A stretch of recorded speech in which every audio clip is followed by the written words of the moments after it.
Gajuang jodak makwan giro malufadeke gwenge magewaso kod Saikeri County ma Kajiado koronoyo do kony mar chiemo kukere ruok mar Red Cross manyalo kogi kuom thuolo mar dwe achiel.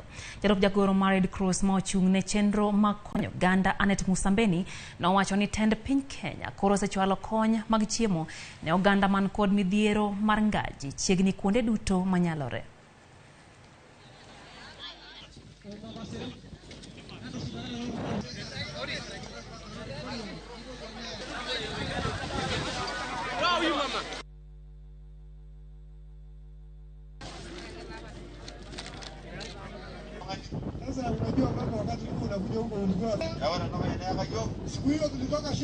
Today we are here in Kajiado to provide assistance to a number of community members, and particularly those who are most vulnerable.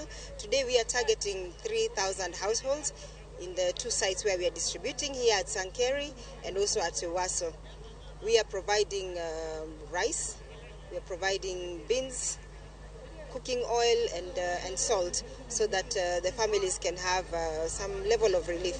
The amount of food that we are providing today will support one family for about a month to enable them at least to be cushioned from the shocks of hunger today.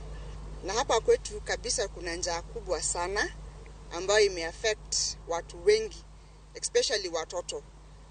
Unakuta kwa shule watoto hawahudhurii shule, wamekuwa absent. Wengine wale wanakuja wakuwa na njaa sana hadi hawasikilizi darasani, na wengine hata wanaenda kuzimia darasani. Akina mama pia wamekuwa wakienda long distances kutafuta maji, ambayo ile maji wanapata wanashindwa wape mifugo au wapatie watoto. Na hiyo maji wanapea hao mifugo, that is the only source ya maji wanapata, na wengi wamekufa.